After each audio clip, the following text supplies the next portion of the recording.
Welcome back, everybody. It's Thursday. It's 4 o'clock. You know what it means. It's time for another weekly chat with Pat. As you noticed, we ain't in the room again. We're out and about. Where are we, Randy?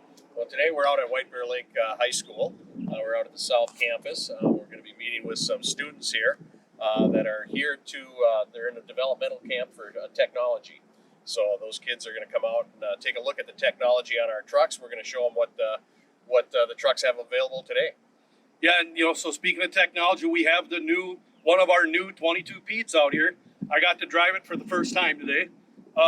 There's some really good stuff in these trucks coming out. Yeah, I mean, we'll be covering obviously the radar technology that's on the front end of the truck. These have the Blind spotter. The blind spotter, the Bendix blind spotter. So they've got that detection as well, which is great. We've also got the Fusion camera system. So there's a lot of features that we've got to talk about. All the things that are showing on the dash with the following distance and all of those things. So lots of technology that we can cover with these students. Yeah, and it's important. This was an MTA sponsored event. MTA asked us to come out here. But anytime we can get out and do something in our community, it's a good positive image for us and for the company as a whole. So, drivers out there, if you're have something in your community going on that you think is a benefit for DART to come out there and it benefits your community, let us know, because we would like to look at that. Anything we can do, especially working with this younger generation. Some of these kids that we're going to be talking to today, they might be applying for jobs to drive with DART in a year.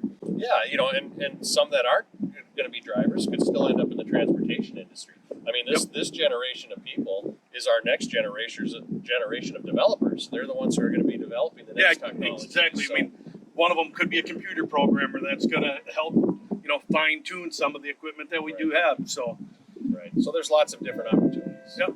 So, hey, that's it for this week. As always, tune in. This is where you're going to get your updates. We're still looking for some calendar pictures out there of your truck. I'll specify that. Get your truck, find a nice setting behind it, not on the side of a highway, parked in a nice, safe location. Get that good picture. Get that into us, and hopefully you'll win the calendar contest. All right, hey, one thing before you guys go, before we let you go here, we want to talk about pre-trips. Randy, I know I saw the new CSA report, and we're creeping up dangerously close in that alert status for vehicle maintenance. Drivers might not be aware. How many points is it for one flat tire? One flat tire is 30 points. So, and that's, it's kind of interesting that you say that, because, when we looked at that, we've had 50 flat tires so far this year, and that's a lot. Okay, 50 flat tires, and at 30 points apiece, we're picking up a lot of points. So the bottom line is, when you're doing a pre-trip inspection, make sure you're checking the air pressure in your tires. And it doesn't have to be totally flat, okay? A flat tire is considered 50% less, or 50% or less than what's on the what's rated, what the tire is rated for. So these are rated at 110. So at 55 pounds, you've got a flat tire. You got a flat tire. Now, I saw a violation a couple weeks ago where a driver had 40 pounds of PSI. Yep. 40 PSI in his tractor tire, and he got a violation. So, and that was 30 points. Now, okay, so we've got the downside of the CSA points. Okay, that's bad for us. That's bad for the driver. But the other thing is that's an out-of-service violation. Right. So the driver's out of service at a scale house. We've got to get a roadside assistance out there to them. And that's going to cost a lot of extra money. And if it's the driver's tractor, that's going to cost the driver a lot of money. I think I read the average is $500 additional cost for having them come out like that when you're out of service. Yeah, it all depends on what time of day. Right. So like if it's during the day, it's about a $300 upcharge for road service. If it's after hours, it can be more than $500 for the upcharge. So I mean, it really depends on the time of day. But the bottom line is those are avoidable. Make sure you're using an air gauge to check the PSI in your tires. Right, because we learned how are they finding out we have flat tires? Well, by going across the sensors on the scale. So many of these scale houses out there, they have an infrared sensor out there, and it's reading your tires as you come in. And if your tire's running low, it's at a high. It shows more heat. Yeah. That's how they're going to pull you around back. They're going to come up. Well, hey, your tire's at 40 pounds. Guess what? You're out of service. Call your company. Get a repair company out here. You're not going anywhere till it's fixed. Right. Now the trailer tires, we've got the auto inflate systems on the trailer. So that typically helps us there. But the tractors don't have that, so we've got to check. Right. And a lot of guys just kind of walk around and kick the tires or thump the tires.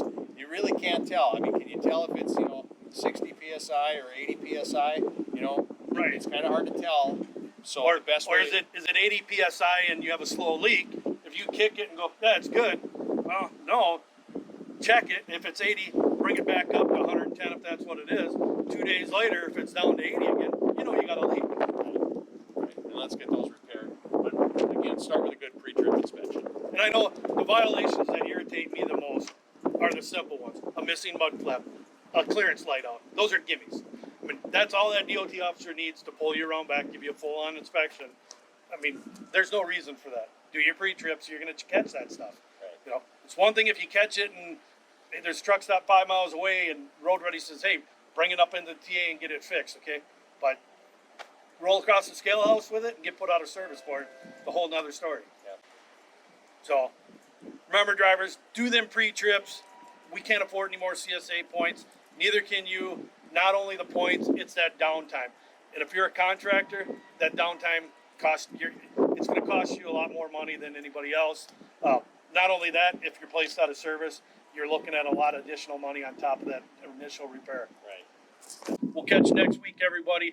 Don't forget, don't be so busy building a life for yourself that you actually forget to have that life. Get out, enjoy that cup of coffee in the morning. Have a good one. Luckow and Pat.